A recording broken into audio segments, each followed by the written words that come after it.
അസ്സലാമു അലൈക്കും.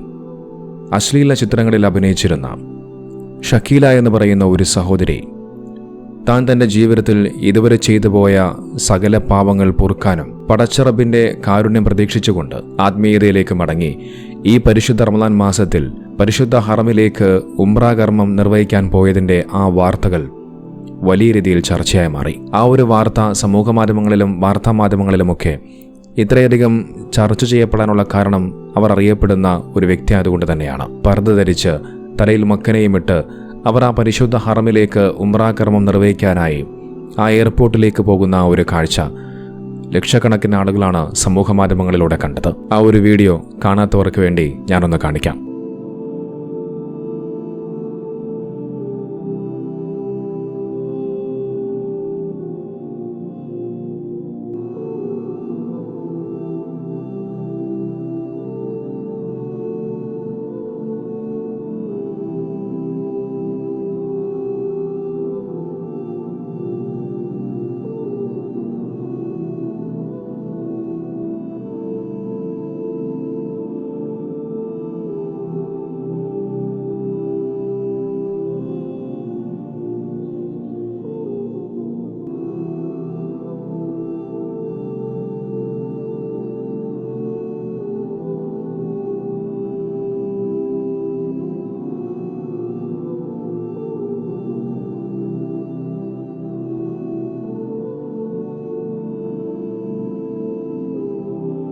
ഇതാണ് സമൂഹമാധ്യമങ്ങളിൽ വൈറലായി മാറിയ ആ ഒരു വീഡിയോ.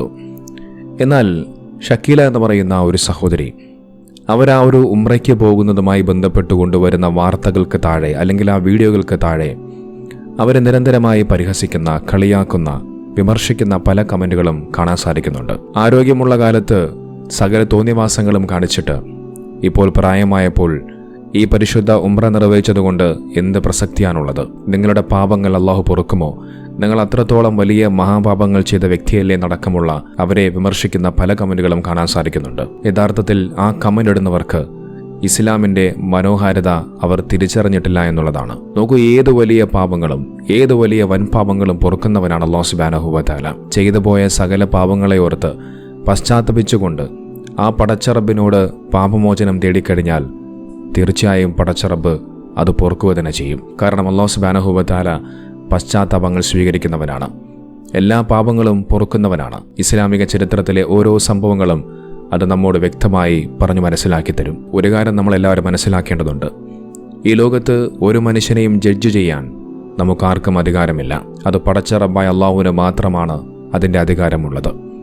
ഒരു മനുഷ്യൻ സ്വർഗത്തിൽ പോകുമോ നരകത്തിൽ പോകുമോ, ആ മനുഷ്യൻ്റെ പാപങ്ങൾ പൊറുക്കപ്പെടുമോ എന്ന് അതിനെ തീരുമാനിക്കാൻ, അതിനെ ജഡ്ജ് ചെയ്യാൻ നമുക്കാർക്കും അധികാരമില്ല. അതെല്ലാം തീരുമാനിക്കുന്നത് അള്ളാഹുവാണ്. നിസ്കാരങ്ങളും ഇബാദത്തുകളും ഒക്കെ ചെയ്യുന്ന മനുഷ്യൻ സ്വർഗത്തിലേക്ക് ഉറപ്പായിട്ട് പോകുമെന്നുള്ള ധാരണ, അതുപോലെ തന്നെ തെറ്റുകളും തിന്മകളും ചെയ്യുന്ന മനുഷ്യൻ അവൻ നരകത്തിൽ തന്നെയാണ്, അവൻ നരകം ഉറപ്പാണ് എന്ന് നമ്മൾ ഉറപ്പിക്കുന്ന ഒരു ധാരണ. യഥാർത്ഥത്തിൽ ആ ധാരണ തെറ്റാണ്. നോക്കൂ, അബൂ ഹുറൈറ റളിയല്ലാഹു അൻഹു നിവേദനം ചെയ്യുന്ന ഒരു ഹദീസിൽ കാണാം, നബി സല്ലല്ലാഹു അലൈഹി വസല്ലം തങ്ങൾ പറയുന്നു, ഒരാളും തന്നെ അവരുടെ പ്രവർത്തനങ്ങൾ കൊണ്ട് സ്വർഗത്തിൽ പ്രവേശിക്കുകയില്ല. അപ്പോൾ സഹാബത്ത് ചോദിച്ചു, അള്ളാഹുവിൻ്റെ ദൂതരെ, അപ്പോൾ താങ്കളോ? അപ്പോൾ നബി തങ്ങൾ പറഞ്ഞു, ഞാനും പ്രവേശിക്കുകയില്ല. അള്ളാഹുവിൻ്റെ കാരുണ്യവും ഔദാര്യവും എന്നെ മൂടിയാലല്ലാതെ. അതായത് ഒരു വിശ്വാസി തൻ്റെ സൽക്കർമ്മങ്ങളും തൻ്റെ പ്രവർത്തനങ്ങളും കൊണ്ട് മാത്രം ഒരിക്കലും അവന് സ്വർഗം ലഭിക്കുകയില്ല. നേരെ മറിച്ച് അള്ളാഹുവിൻ്റെ ഔദാര്യം കൂടി വേണം. അതുകൂടി ലഭിച്ചാൽ മാത്രമേ ആ മനുഷ്യന് സ്വർഗത്തിൽ പ്രവേശിക്കാൻ സാധിക്കുകയുള്ളൂ. നോക്കൂ, വേശ്യാവൃത്തി ചെയ്ത ഒരു സ്ത്രീ വിശന്നു വലഞ്ഞ ഒരു നായയ്ക്ക് വെള്ളം കൊടുത്തതിൻ്റെ പേരിൽ അവർക്ക് അല്ലാഹു സുബ്ഹാനഹു വ തആല സ്വർഗം കൊടുത്തു എന്ന് ഇസ്ലാം നമ്മോട് വ്യക്തമായി പഠിപ്പിക്കുന്നുണ്ട്. അത്തരത്തിൽ വേശ്യാവൃത്തി ചെയ്ത ആ സ്ത്രീക്ക് ആ ഒരു പ്രവർത്തനം കാരണത്താൽ അല്ലാഹു സ്വർഗം കൊടുത്തുവെങ്കിൽ തീർച്ചയായും ഷക്കീല എന്ന് പറയുന്ന ആ സ്ത്രീ തൻ്റെ ജീവിതത്തിലുണ്ടായ എല്ലാ തെറ്റുകുറ്റങ്ങളെക്കുറിച്ചോർത്ത് പശ്ചാത്തപിച്ച് അള്ളാഹുവിൻ്റെ കാരുണ്യം പ്രതീക്ഷിച്ച് അള്ളാഹു തൻ്റെ പാപങ്ങൾ പൊറുക്കുമെന്നുള്ള പ്രതീക്ഷയിൽ ആ പരിശുദ്ധ ഹറമിലേക്ക് പോയി ആ ഉംറ കർമ്മം നിർവഹിക്കുമ്പോൾ അവരുടെ പാപങ്ങളും അള്ളാഹു പൊറുക്കുകയില്ലേ? ഉറപ്പായും അള്ളാഹു എല്ലാ പാപങ്ങളും പൊറുക്കുന്നവനാണ്. ഏതു വലിയ കൊടും പാപങ്ങളും പൊറുക്കുന്നവനാണ് അള്ളാഹു. നോക്കൂ, ഞാൻ നിങ്ങൾക്കൊരു ചരിത്രം പറഞ്ഞു തരാം. ഒരു മനുഷ്യൻ ഒരുപാട് കൊലപാതകങ്ങൾ ചെയ്തു. 1 2 കൊലപാതകങ്ങളല്ല, 99 കൊലപാതകങ്ങൾ. നമുക്കറിയാം, ഒരു മനുഷ്യനെ കൊലപ്പെടുത്തുക എന്നുള്ളത് തന്നെ ഇസ്ലാമിലെ ഏറ്റവും വലിയ പാപങ്ങളിലൊന്നാണ്. അത്തരത്തിൽ 1-2 പേരെയല്ല 99 പേരെ കൊന്ന ഒരു മനുഷ്യൻ, ആ മനുഷ്യൻ അത്രയധികം കൊലപാതകങ്ങൾ ചെയ്തതിനു ശേഷം ആ മനുഷ്യന് ഒരു പശ്ചാത്താപം തോന്നുകയാണ്.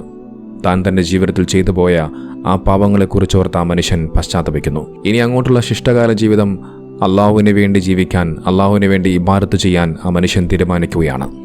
പക്ഷെ ആ മനുഷ്യനൊരു സംശയം, ഇത്രയധികം കൊലപാതകങ്ങൾ ചെയ്ത തൻ്റെ പാപങ്ങൾ അള്ളാഹു പൊറുക്കുമോ എന്നുള്ളൊരു സംശയം ആ മനുഷ്യനിലുണ്ടാവുകയാണ്. അങ്ങനെ ഈ ഒരു മനുഷ്യൻ മുഴുവൻ സമയവും ഇബാദത്തുകൾ ചെയ്യുന്ന ഒരു ആബിദായ മനുഷ്യനെ കണ്ടുമുട്ടുകയാണ്. എന്നിട്ട് അയാളോട് പറഞ്ഞു, ഞാനിങ്ങനെ 99 മനുഷ്യരെ കൊലപ്പെടുത്തിയിട്ടുണ്ട്, അള്ളാഹു എൻ്റെ പാപങ്ങൾ പൊറുക്കുമോ എന്ന് ചോദിച്ചപ്പോൾ ആ മനുഷ്യൻ, ഈ കൊലപാതകയായ മനുഷ്യനോട് പറഞ്ഞ മറുപടി, അള്ളാഹു ഒരിക്കലും നിന്റെ പാപങ്ങൾ പൊറുക്കുകയില്ല, നീ അത്രത്തോളം വലിയ മഹാപാപമാണ് ചെയ്തിട്ടുള്ളത് എന്ന് പറഞ്ഞുകൊണ്ട് ആ മനുഷ്യനെ ആട്ടിയകറ്റുകയാണ്. അങ്ങനെ അവസാനം ആ മനുഷ്യൻ ആ വ്യക്തിയും കൊലപ്പെടുത്തുന്നു. അങ്ങനെ തൻ്റെ ജീവിതത്തിൽ ആ മനുഷ്യൻ കൊലപ്പെടുത്തിയവരുടെ എണ്ണം എന്ന് പറയുന്നത് 100. പക്ഷെ ആ മനുഷ്യന് ഖേദം തോന്നുകയാണ്. എനിക്ക് ആത്മീയതയിലേക്ക് പോയേ മതിയാകൂ, എൻ്റെ പാപങ്ങൾ അള്ളാഹു പൊറുക്കുമോ എന്നുള്ള ആ ചിന്തയിൽ ആ മനുഷ്യൻ മറ്റൊരു പണ്ഡിതനായ ഒരു മനുഷ്യനെ കണ്ടുമുട്ടുന്നു. എന്നിട്ട് അയാളോട് പറയുന്നു, ഞാനിങ്ങനെ 100 പേരെ കൊലപ്പെടുത്തിയിട്ടുണ്ട്, എൻ്റെ പാപങ്ങൾ അള്ളാഹു പൊറുക്കുമോ എന്ന് ചോദിച്ചപ്പോൾ ആ ആലിമായ മനുഷ്യൻ ആ വ്യക്തിയോട് പറഞ്ഞത്, നിന്റെയും അള്ളാഹുവിൻ്റെയും ഇടയിൽ തടസ്സം നിൽക്കാൻ ആർക്കും സാധിക്കുകയില്ല, നിന്റെ എല്ലാ പാപങ്ങളും അള്ളാഹു പൊറുക്കുക തന്നെ ചെയ്യും.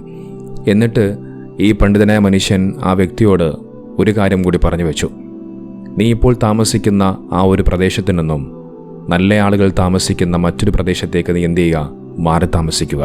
അങ്ങനെ ആ പണ്ഡിതന്റെ നിർദ്ദേശപ്രകാരം ഇയാൾ യാത്ര തിരിക്കുകയാണ്. പക്ഷേ യാത്രാമധ്യേ വെച്ചുകൊണ്ട് ഇയാൾ മരണപ്പെട്ടു പോകുന്നു. എന്നാൽ അദ്ദേഹത്തിൻ്റെ ആത്മാവിനെ ആര് കൊണ്ടുപോകണമെന്ന കാര്യത്തിൽ റഹ്മത്തിൻ്റെ മലക്കുകളും അതോടൊപ്പം അദാബിൻ്റെ മലക്കുകളും തമ്മിൽ തർക്കമുണ്ടായി. എന്നാൽ ആ ഒരു തർക്കം പരിഹരിക്കാൻ വേണ്ടി അല്ലാഹു സുബ്ഹാനഹു വ തആല ഒരു മലക്കിനെ മധ്യസ്ഥനായി നിയമിച്ചു. ആ മലക്ക് അദ്ദേഹം വന്ന വഴിയും പോകേണ്ട നാടും തമ്മിലുള്ള ദൂരം അളക്കാൻ നിർദ്ദേശിച്ചു. അളന്നു നോക്കിയപ്പോൾ അദ്ദേഹം പോകാനുദ്ദേശിച്ച ആ പുണ്യഭൂമിയിലേക്കാണ് കൂടുതൽ അടുത്തായി കണ്ടത്. അങ്ങനെ കാരുണ്യത്തിൻ്റെ മലക്കുകൾ അദ്ദേഹത്തിൻ്റെ ആത്മാവിനെ സ്വീകരിക്കുകയാണ്. നോക്കൂ, ഈ ഒരു ചരിത്ര സംഭവം ഇവിടെ പറയാൻ കാരണം ഏതോ വലിയ വൻപാപങ്ങളും ഏതോ വലിയ കൊടും പാപങ്ങളും അള്ളാഹു പൊറുക്കുന്നവനാണ് എന്ന് മനസ്സിലാക്കി തരാൻ വേണ്ടിയിട്ടാണ്. നോക്കൂ, ഷക്കീല എന്ന് പറയുന്ന ആ ഒരു സ്ത്രീ അവരുടെ ആ ഒരു പ്രായത്തിൽ അവരുടെ കുടുംബത്തിനെ പോറ്റാൻ അവർക്ക് വേറെ മാർഗമില്ലാതിരുന്ന ഒരു സാഹചര്യത്തിൽ അവർക്ക് അത്തരമൊരു തെറ്റിലേക്ക് അവർ കടന്നുപോയി എന്നുള്ളതാണ്. എന്നാൽ പിന്നീട് അവർക്ക് അതിനെല്ലാം കുറിച്ച് കുറ്റബോധമുണ്ടാകുന്നു. താൻ ചെയ്തത് തെറ്റാണെന്ന് അവർ പിന്നീട് മനസ്സിലാക്കുന്നു. അതിനുശേഷമാണ് ഉംറ നിർവഹിക്കാൻ വേണ്ടി പരിശുദ്ധ ഹറമിലേക്ക്, അതും ഈ പരിശുദ്ധമായ റമദാൻ മാസത്തിൽ തന്നെ അവർ യാത്ര തിരിച്ചത്. നോക്കൂ, ഏതാനും നാളുകൾക്ക് മുമ്പ് മുംതാസ് എന്ന് പറയുന്ന ഒരു നടിയോട് ആത്മീയതയെക്കുറിച്ച് ഈ ഷക്കീല എന്ന് പറയുന്ന സഹോദരി പറഞ്ഞ കാര്യങ്ങൾ വാർത്തകളിൽ ഇടം പിടിച്ചിരുന്നു. താൻ വലിയ തെറ്റു ചെയ്തുവെന്നും അതിൽ നിന്നും തനിക്ക് പുറത്തു വരാൻ ആഗ്രഹമുണ്ട് എന്നും അന്ന് ആ സഹോദരി പറഞ്ഞിരുന്നു. അതിന് മുംതാസ് എന്ന് പറയുന്ന ആ സഹോദരി നൽകിയ മറുപടി, ഇതിൽ നിന്നും അള്ളാഹു നിങ്ങളെ പുറത്തെത്തിക്കും, നിങ്ങൾ അതിനുവേണ്ടി പ്രാർത്ഥിക്കണം, ആളുകൾ നിങ്ങളെ സ്വീകരിച്ചാലും ഇല്ലെങ്കിലും പ്രശ്നമൊന്നുമില്ല, അള്ളാഹു നിങ്ങളെ സഹായിക്കുക തന്നെ ചെയ്യും. ഇതായിരുന്നു അവർ അന്ന് പറഞ്ഞ മറുപടി. ഈ മുംതാസ് എന്ന് പറയുന്ന നടിയും മുമ്പ് ഇതുപോലെ സിനിമകളിൽ ഗ്ലാമർ വേഷങ്ങളിലും മറ്റുമൊക്കെ അഭിനയിച്ചിരുന്ന, തൻ്റെ സ്വന്തം ശരീരങ്ങൾ പ്രദർശിപ്പിച്ച് അതിലൂടെ പൈസയും സമ്പാദ്യങ്ങളുമൊക്കെ ഉണ്ടാക്കിയിരുന്ന ഒരു നടിയായിരുന്നു. ആ നടി പിന്നീട് തൻ്റെ ജീവിതത്തിലുണ്ടായ ആ തെറ്റുകുറ്റങ്ങളെക്കുറിച്ച് ഓർത്ത് പശ്ചാത്തപിച്ച് ഇപ്പോൾ ആത്മീയമായ ഇസ്ലാമികമായ രീതിയിൽ അവർ ജീവിച്ചു വരികയാണ്. അതുകൊണ്ട് ഒരു മനുഷ്യനെ അളക്കാനും ജഡ്ജ് ചെയ്യാനും നമുക്കാർക്കും അധികാരമില്ല. ഒരു മനുഷ്യനെ സ്വർഗമുറപ്പിക്കാനും നരകമുറപ്പിക്കാനുമുള്ള അധികാരമൊന്നും ആർക്കും തന്നെ അള്ളാഹു നൽകിയിട്ടില്ല. അതെല്ലാം പടച്ച റബ്ബിൻ്റെ തീരുമാനമാണ്.